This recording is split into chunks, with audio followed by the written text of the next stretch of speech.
온 열방 가운데 일어나게 하옵시고 특별히 하나님의 말씀의 선포의 시간입니다. 이 말씀으로 인하여 우리의 심령이 하나님의 귀한 은혜에 그 귀한 보존을 받게 하옵시고 우리의 심령이 살아가게 하옵시고 하나님의 은혜의 영역으로 들어가는 은혜의 시간이 되게 하여 주시옵소서. 예수님의 이름으로 기도드리옵나이다. 아멘. 할렐루야. 하나님 은혜 가운데 지난 한 주간 우리 주일학교 아이들과 캄보디아 은혜 가운데 잘 다녀왔습니다. 보험은 다음 주일 이렇게 우리들의 시간을 마련해서 우리 성도님들과 함께 나누려고 합니다.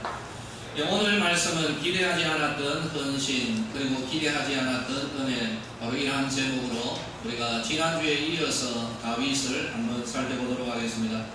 때때로 우리가 하늘을 보면 번개를 치를 때는 번개의 모습을 봅니다. 그런데 그 번개의 모습은 똑바로 자처럼 내려붙이지를 않습니다. 마치 가시 모양처럼 삐쭉삐쭉하게 그렇게 땅에 내려붙이는 것이죠. 그 이유가 있습니다. 번개는 여러 가지의 그 속성이 있는데요. 그 속성상 선호하는 그러한 길을 따라가기 때문에 똑바로 내려오지를 않고 삐뚤삐뚤하게 가시처럼 그 모습을 드러내는 것입니다. 이처럼 우리 사람들도 늘 다니는 길이 있습니다. 여러 명이 차를 타면은 을에 나오는 소리가 있는데요. 이 길이 빠르다, 저 길이 빠르다, 그렇게 이야기들을 합니다. 왜냐하면 자기들이 선호하는 그런 길이 있기 때문입니다. 그러다가 때로는 어떤 분은 자꾸 뒤에서 이쪽으로 가자 저쪽으로 가자 하니까 그냥 화가 나서 운전대 탁 놓으면서 사이드 브레이크 탁 쳐봅니다. 그럼 문 열고 나가면서 한마디 합니다. 네가 해라 라고 하고 집에 가버리는 분도 외롭지 않아요. 이것이죠. 선호하는 길이 다 다르기 때문입니다. 성도들의 신앙생활 역시 이러한 현상을 나타내 보이고 있습니다. 그런데 이것이 우리가 참 용납할 수 있는 그러한 길이기는 하지만은 문제가 있습니다. 왜 그런가 하면은 쉬운 길을 택하고 결국에는 영적 성숙이 없이 제자리를 맴도는 그런 길을 걸어가는 것, 이것이 문제라는 것입니다. 그리고 이것이 또 대다수 성도들의 공통점이라는 것이 또 하나의 문제입니다. 이러한 현상 중에 하나는 능동적인 것과 수동적인 것입니다. 가만히 앉아서 하나님의 은혜를 받는 것, 그리고 그 반대로 적극적으로 힘써 신앙생활을 영위해 나가는 그러한 성도들을 봅니다. 우리 성도들은 하나님의 은혜를 강조합니다. 그러면서 우리의 행위를 위축시키는 그런 경향이 있는 것 같습니다. 그러면서 좀 적극적이고 능동적인 신앙생활은 하지 아니하고 적당하게 신앙생활을 하는 것 같습니다. 이것을 표현하자면 마치 감나무 밑에서 감 떨어지기를 기다리는 그런 모습이 아닐까 생각합니다. 이러한 모습은 아주 안전이 되어 있습니다. 흔들리지 않습니다. 그러나 그곳에는 별다른 영적인 도전이나 진보가 없다는 것, 이것이 문제입니다. 오늘은 지난주에 이어서 다윗을 우리가 계속해서 보게 될 겁니다. 다윗은 아주 능동적이었습니다. 적극적인 신앙생활을 했습니다. 그 증거가 지난주 골리앗과의 싸움에서 나타났죠. 골리앗 앞에서 이스라엘은 다들 두려움에 떨며 불 속에 처박혀버렸습니다. 그러면서 이들은 이런 말을 했을 것입니다. 하나님이 하실 것이다. 말은 맞습니다. 하나님이 하실 것이죠. 그리고는 이 사람들은 다들 불 밖으로 나오지를 않습니다. 불 안에서 하나님이 어떻게 행하시는가 그것을 지켜보고 있었던 것이죠. 이러한 이스라엘 가운데 한 사람 다윗, 이 다윗은 이런 말을 합니다. 하나님께서 나를 통하여 하실 것입니다. 바로 이러한 믿음의 선포로 나서는 모습을 보았습니다. 이렇게 나서다가 형님 엘리압한테 우중을 듣기도 했던 것이죠. 그러나 하나님은 적극적이고 능동적인 모습에 다윗을 참 이뻐하셨습니다. 아마도 하나님의 속이 다 시원했으리라 저는 그렇게 생각합니다. 하나님은 당시에 뛰어나고 힘센 장군들과 군사들에게서 눈을 돌려서 짝대기와 돌멩이로 무장하였던 이 다윗을 보시고 또 그를 들어 쓰셨던 것입니다. 그리고 하나님과 다윗의 관계는 이렇게 일생 동안 지속되어 갔습니다. 성경은 이렇게 표현하죠. 내가 이새의 아들 다윗을 만나니 내 마음에 합한 사람이라 내가 이를 통하여 내 뜻을 다 이룰 것이다. 이것이 바로 다윗을 향한 하나님의 평가였습니다.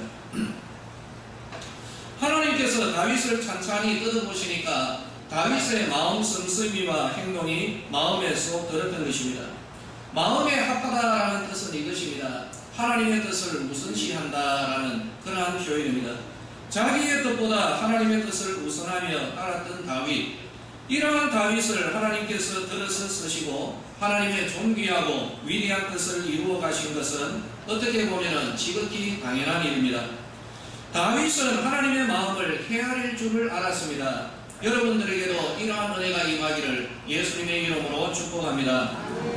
하나님이 다윗에게 직접 지시하지는 않았어도 하나님의 마음을 헤아려서 그 일을 추진하고 이루어갔던 사람이 다윗이었습니다.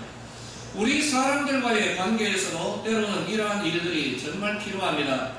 굳이 누구에게 부탁하지는 않아도 상대방의 마음과 필요를 헤아려서 움직이는 그런 사람이 참 귀하게 여겨집니다. 다윗은 하나님의 뜻이라고 굳게 확신하여서 그의 생애에서 참 많은 일들을 속된 말로 하자면 저질렀던 사람이 바로 다윗이었습니다. 오늘의 한국의 성도들, 특별히 우리 서대구의 성도들에게 이러한 적극적이고 능동적인 신앙의 모습이 나타나기를 기대하고 또 하나님 앞에서 기도로 올려드립니다. 오늘 우리는 우리가 벤치마킹할 수 있는 그런 신앙적 행동, 그러한 모습을 말씀을 통하여 만나게 될 것입니다. 하나님은 가나안에 들어가는 이스라엘에게 분명하고도 확고하게 그리고 뚜렷하게 구체적으로 지시하셨던 내용이 있습니다. 가나안 7족속을 하나님이 심판하시겠다는 것이죠. 그러므로 이들을 멸하고 하나님의 나라를 이들 이스라엘이 이루어 가야만 했던 것입니다. 하지만 이스라엘은 하나님의 그 뜻을 온전히 이루어가지를 못했습니다. 가나안 족속과 서로 교제하고 심지어 결혼까지 하면서 아주 사이좋게 어깨동무하면서 살아가는 참 어처구니 없는 일들이 이어졌던 것입니다. 그렇게 1년, 2년, 10년, 20년, 100년, 200년, 400년이 그렇게 흘러가 버렸습니다. 그 가운데 한 성이 여부스입니다. 여부스는 하나님께서 심판을 명하신 곳입니다. 그리고 그곳에 하나님의 나라가 이루어져야 할 곳이 가나안 안에 있었던 여부스입니다. 그러나 가나안 정복의 때로부터 사사들의 시대 그리고 사울 왕의 시대에 그렇게 이르도록 400여 년간 여부스는 이스라엘 앞에서 보란듯이 건재했던 곳이 여부스입니다. 누구 하나 건드리지를 않았고 건드리지도 못했던 곳이 여부스입니다. 그러나 그 다윗, 그는 단 하루 만에 400년 동안 잊혀져 왔던 건드리지 못하였던 여부스, 다윗은 단 하루 만에 그곳 여부스를 점령하고 그곳의 이름을 예루살렘이라 명합니다. 이후에 바로 그곳 예루살렘은 영원토록 하나님의 도시로 성전이 들어서게 되는 것으로 구별되어가는 복된 모습으로 나아가는 것을 우리는 봅니다. 하나님은 다윗에게 여부스를 점령하라고 직접적으로 지시하신 일 없습니다. 그러나 그 일은 이미 하나님이 이스라엘 모든 자들에게 지시하셨던 내용입니다. 다만 400여 년의 세월이 흐르는 동안 하나님의 백성과 지도자들이 간과하고 무시해버리고 도전하지 않았던 그 일이 여부스입니다. 비록 다윗에게 직접 지시하지는 않았지만 그래서 다윗이 굳이 하지 않아도 되는 그런 일이었지만 그 일은 하나님의 속 깊은 기대였던 것입니다. 다윗은 하나님의 마음을 알았던 사람입니다. 다윗은 어떻게 보면 오지랖이 넓었습니다. 또는 일을 만든다라고 주변에서 핀잔까지도 들을 수 있었던 그런 사람입니다. 그것이 바로 골리앗과의 싸움에서 형들에게 들었던 핀잔입니다.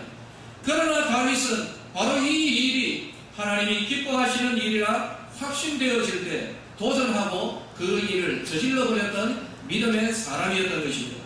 그 일을 이루어내었던 사람이죠. 하나님은 이러한 사람을 가리켜서 내 마음에 합한 사람이라고 평가하셨습니다. 그리고 그를 통하여 하나님의 위대한 일들을 계속해서 이루어 가시는 그런 모습을 우리는 발견하는 것입니다. 두 번째로 다윗은 예루살렘을 건설한 뒤에 예루살렘에 법궤를 모셔드립니다.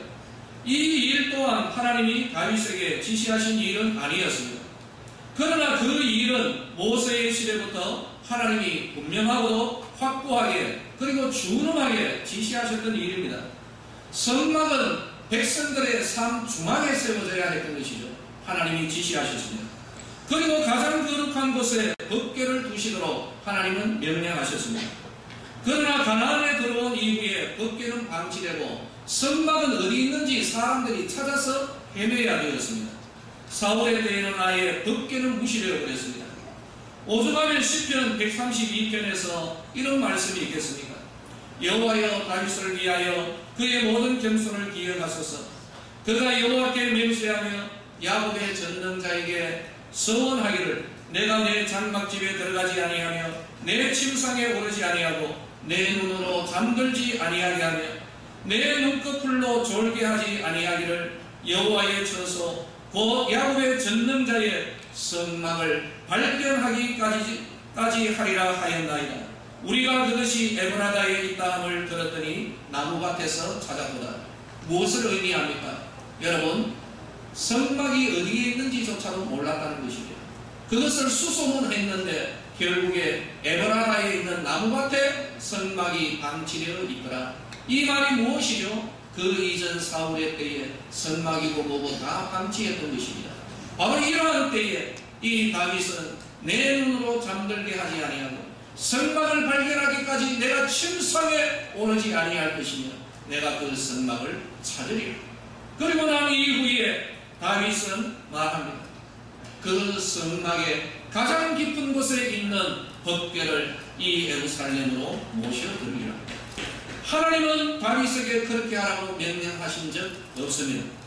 그러나 다윗은 하나님의 마음을 헤아렸습니다. 바로 그런 흐름에서 다윗은 법궤를 여부스 곧 예루살렘으로 모셔드렸던 것입니다. 이것은 하나님이 다스릴 것이라는 분명한 의지적인 표현이고 신앙적 행동이었습니다. 다윗이 법궤를 모셔드릴 때 백성들 앞에서 춤을 추었습니다. 저는 이 모습, 이 기록 가운데 춤을 추시는 하나님의 모습을 다윗의 모습에서 발견하는 것입니다. 다윗의 믿음의 행동, 적극적이고 능동적이며 비록 자기가 직접 지시받은 것은 아니지만 하나님의 마음을 헤아려서 행하고 있는 다윗을 바라보시며 춤을 추듯이 기뻐하시는 바로 그 모습이 다윗이 춤추는 모습 가운데 하나님의 모습이 나타나고 있다라고 저는 그렇게 확신합니다. 우리 사랑하는 성도들의 삶 가운데서도 여러분을 통하여서도 하나님이 춤을 추시는 은혜의 모습들이 드러나게 되기를 예수님의 이름으로 축복합니다. 그렇게 되어야 할 것입니다. 이번에 캄보디아 함께 갔던 11명의 아이들 실은 이걸 전해야 되었어요. 근데 그 일정 가운데 좀 빡빡해가지고 전하지는 못했습니다. 오늘 이렇게 전하는데 또 언제 기회가 있을 것입니다.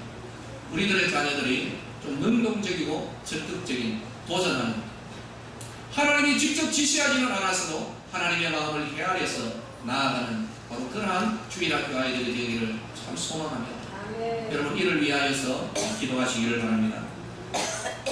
세 번째로 계속 이어지며 발전하는 다윗의 마음이 드러납니다. 법궤를 모셔가지고 궁에 들였습니다. 그런데 어느 날 이 다윗이 법궤를 찬찬히 뜯어보면서 하나의 영적 각성, 깨달음이 있습니다. 자기는 백향목궁에 들어가는데 하나님의 궤에는 휘장 가운데에 있구나. 휘장이 뭐죠? 천막입니다. 텐트 안에 있구나. 자기는 이 의리의리한 백향목궁에 살면서 하나님의 임재의 상징, 하나님의 영광이 머무는 법궤는 저 너덜너덜거리는 텐트 안에 있구나. 그리고 괴로워합니다. 결국에는 성전을 건축하기로 결정합니다. 이 결정에 대하여서 하나님은 굉장히 매스럽게 쌀쌀하게 대하십니다. 이런 답을 합니다. 야, 내가 누구에게 내 집을 지으라고 명한 적이 있느냐? 이렇게 하나님은 말합니다. 자칫하면 삐칩니다. 하나님 제가 이렇게 하는데 왜 이러십니까? 그리고 성전을 짓지 않는다고 내가 누구에게 뭐라고 했느냐? 그런 적 없죠. 자칫 잘못하면 성전 건축, 다윗의 이 마음을 나무라는 것 같은 그런 것 같습니다. 그런데 이어지는 내용은 완전히 다릅니다. 하나님께서는 이렇게 말씀합니다. 내가 누구에게 성전 지으라고 했느냐? 내가 하지도 않은, 시키지도 않은 일을 네가 했구나. 그런데 하나님은 이렇게 말씀합니다. 그러므로 땅에서 위대한 자들의 이름같이 내 이름을 위대하게 만들어주리라. 이런 말씀이 튀어나온 것입니다. 다윗이 구했습니까? 구하지 않았던 하나님의 은혜가 나타난 것입니다. 하나님이 지시했습니까? 하나님이 지시하지 않았지만 다윗은 그 마음을 헤아려서 나아갔고, 다윗이 구했습니까? 구하지 않았지만 하나님의 은혜가 임하는 것입니다. 하나님은 여기에서 멈추지 않습니다. 또 내게 이르노니 여호와가 너를 위하여 집을 지으리라. 네가 내 살 집을 짓겠느냐? 내가 너희의 집, 내가 너희의 가문을 일으켜 세워주리라. 하나님이 축복이거든요. 그 가문은 어떤 가문입니까? 여러분, 영원토록 너희의 이 왕위가 이어지도록 할 것이라는 거죠. 때로는 덜 떨어진 속된 말로 또라이 같은 그런 후손이 왕위에 올라가서 이를 엉망으로 하고 범죄하였다 할지라도 하나님은 말씀합니다. 내가 그때에는 사람의 매와 인생의 채찍으로 징계할 것이지만 내가 네 앞에서 물러나게 한 사울에게서 내 은총을 빼앗은 것처럼 그에게서 빼앗지는 아니하리라. 내 집과 내 나라가 내 앞에서 영원히 보존되고 내 왕위가 영원히 견고하리라. 하나님이 이러한 복을 주시는 것이죠. 그러면서 그 혈통을 통하여서 영원한 왕 예수 그리스도를 보내십니다. 그리고 성전 건축은 후대의 솔로몬에게로 넘어갑니다. 하나님은 다윗의 마음을 받으십니다. 그리고 축복하십니다. 왜 그럴까요? 하나님의 마음을 헤아리고 그리고 거기에서 그 마음을 이루어가려는 바로 그 믿음의 사람이 다윗이었습니다. 오늘의 설교 제목은 기대하지 않았던 헌신, 기대하지 않았던 은혜입니다. 하나님은 다윗이 골리앗과 싸우라고 지시하지 않았습니다. 기대하지도 않았습니다. 여부수를 점령하는 것 다윗에게 지시하신 적 없었습니다. 법궤를 자기 성 안으로 모셔드리는 것, 성전 건축하는 것, 직접 명령하거나 암시조차도 다윗에게 직접 하지 않았습니다. 이 모든 것은 이미 하나님이 모든 백성에게 분명하게 옛날 갑적에 이미 분명하게 전달하셨던 하나님이 기뻐하시는 뜻임을 우리는 압니다. 그러나 하나님이 기뻐하시는 그 뜻이 이방 그인 골리앗 앞에서 다 움츠려 들어버렸습니다. 그러나 하나님의 그 간절한 소망이 다들 자기 일에 바쁜 채 여부스 성을 무시하고 살아갈 때에, 다들 자기의 기쁜 뜻대로 자기가 왕노릇하며 살아갈 때에, 다들 자기 집을 꾸미고 단장하고 확장하는 일에 열심을 다할 때 하나님의 마음에 합하다는 평가를 받았던 한 사람은 그 자리에 일어나서 하나님의 마음을 헤아리고 하나님의 나라와 하나님의 집을 위하여 도전하는 그런 모습을 보여주었던 것입니다.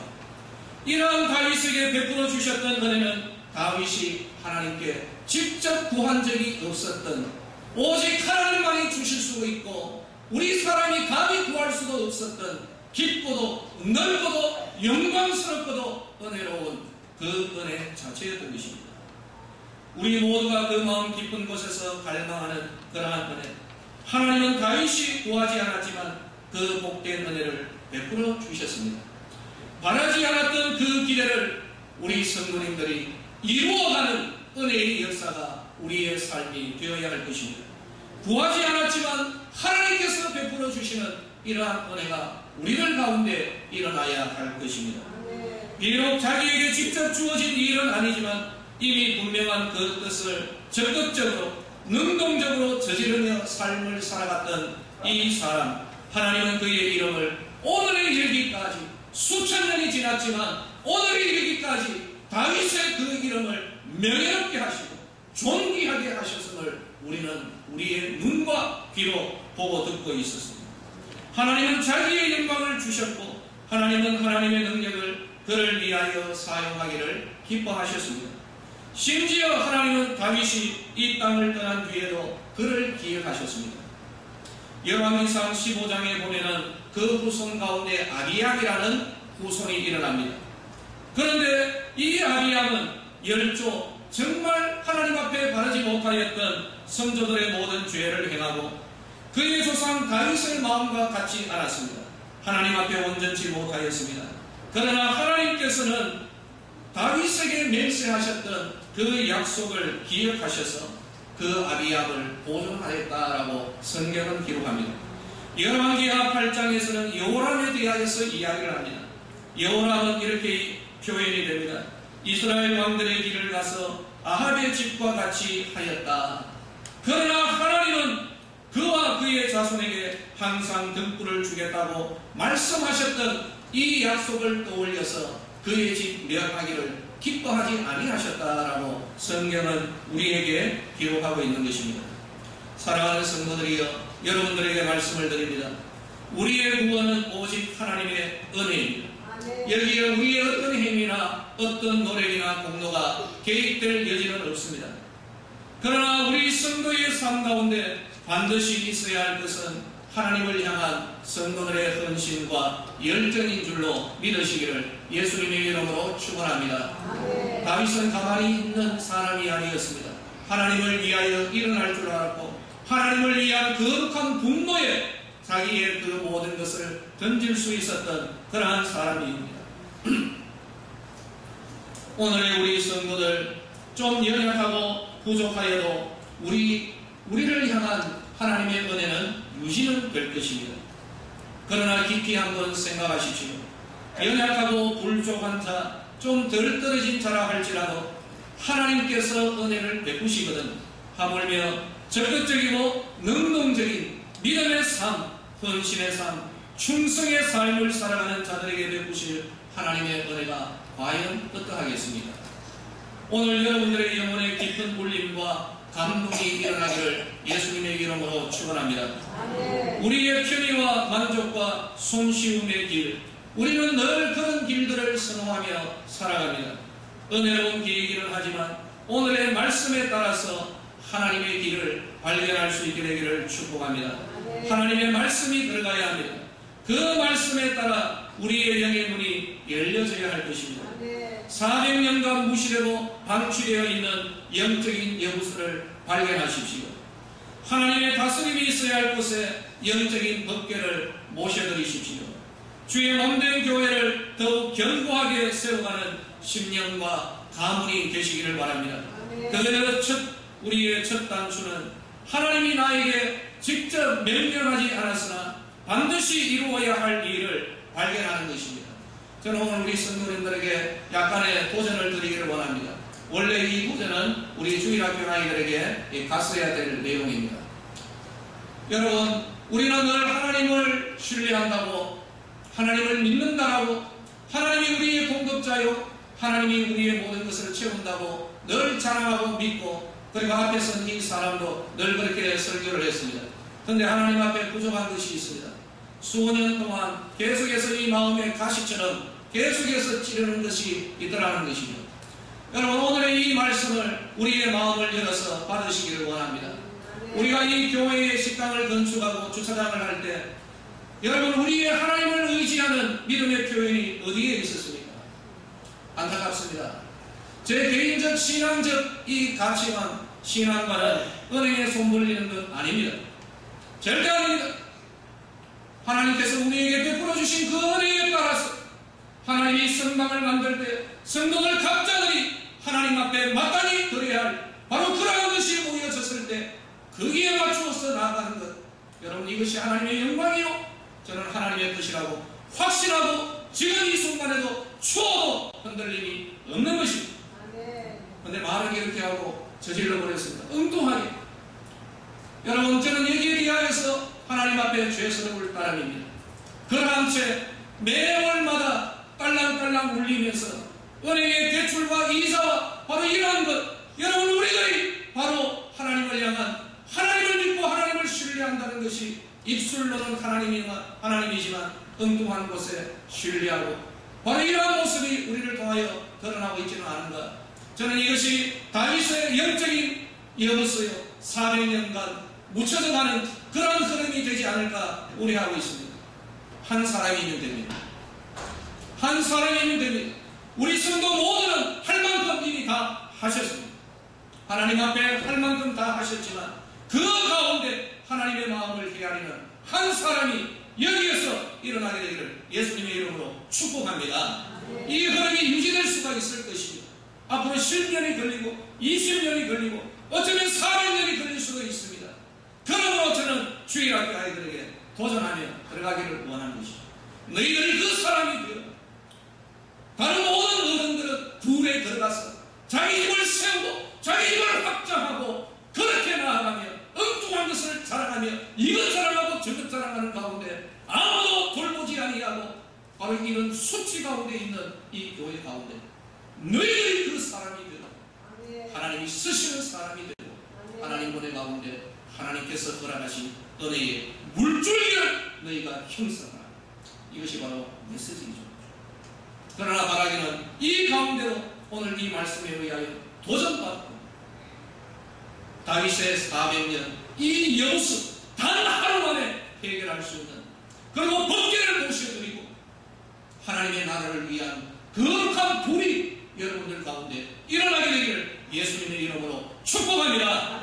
그 10년 하나님께서 다윗에게 하나님이 복을 주셨다면 하나님이 그 생명에게 하나님이 복을 주실 것이고 그 이름을 명예롭게 할 것이고 하나님이 그 가문을 세워가는 은혜가 있게 될 것입니다. 그리고 또 확신하는 것은 바로 이를 위하여 하나님께서 역사하시는 경륜 가운데 하나님의 물질의 이동이 바로 그 10년 가운데 그 가정 가운데 하나님의 물질의 이동이 임하게 될 줄로 믿습니다. 말씀을 맺도록 하겠습니다. 우리 교회 가운데 반드시 행해져야 하지만 다들 예서 무시하거나 망각하고 있는 그 일들이 우리들 주변에 널브러져 있습니다. 많습니다. 여러분들 한번 묵상해 보실래요? 하나님이 기뻐하시고 원하는 일이지만 나에게 명령되거나 지시하신 일은 아니지만 우리가 조금만 하나님의 시각으로 우리를 바라볼 때, 교회를 바라볼 때 하나님이 기뻐하시고 원하시는 그러한 일들은 널브러져 있는 것입니다. 사랑하는 성도들이여 영안이 열려지기를 축복합니다. 아멘. 기도하십시오. 발견하기를 원한다라고 기도하십시오. 여기에서부터 시작하는 은혜가 있는 것이죠. 무너져 있는 부분들이 있습니다. 부족한 부분들이 있습니다. 아무도 신경 쓰지 않는 일들, 예서 무시하는 일들도 널브러져 있습니다. 여러분 적극적으로 나서십시오. 우리 교회의 영적인 여부서 400년 여러 가지의 일들 단 하루면 될 것. 저는 이 가운데 여러분이 쓰임받는 귀하고 복된 다윗의 영성을 가진 자들이 이 자리에서 일어나기를 축복합니다. 감나무 밑에서 입 벌리고 있는 자들이 이제는 그 감나무 아래에 여러분이 펴고 있는 돗자리를 거두고 땅을 고르십시오. 곡괭이를 들고 그 땅을 파십시오. 땅을 고르게 하고 그리고 거기에 비료를 주며 그 포도원을 흐는 여우를 잡으며 하나님 은혜 가운데 가꾸고 가십시오. 적극적이고 능동적인 믿음의 삶을 살아가십시오. 다시 한번 이 자리에서 여러분들에게 말씀드립니다. 그리고 특별히 이 중에 아이들이 있습니다. 다윗의 때가 어떠하였죠? 어른들은 전부 다 굴 속에 들어가서 나오지 않습니다. 굴 밖에서 하려고 하는 아이들 말씀에 의해서 판단만 합니다. 이것은 있고 저것은 저렇고 계산만 되어 있습니다. 굴 바깥에서 하나님을 향하여 뜨거운 마음 가진 아이들에게 성령님 임하고 성령님 임하실 것이고 이 아이들 가운데 은혜가 임하기를 축복합니다.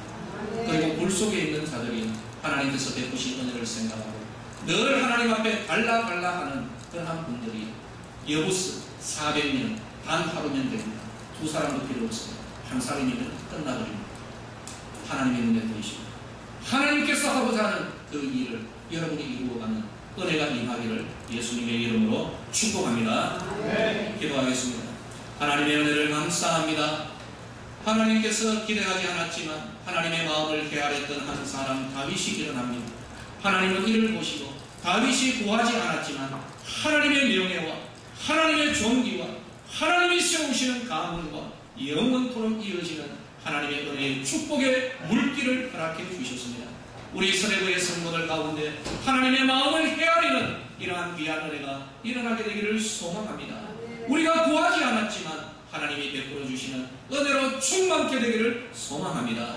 오늘의 말씀이 큰 도전이 되게 하여 주시고 감나무 밑에서 돗자리 걷어내게 하시고 이제는 땅을 파고 비료를 주고 과수원을 이루어가며 적극적 능동적으로 주님 앞에 나아가는 우리 성도들이 되게 하여 주시옵소서. 예수님의 이름으로 기도드리옵나이다. 아멘.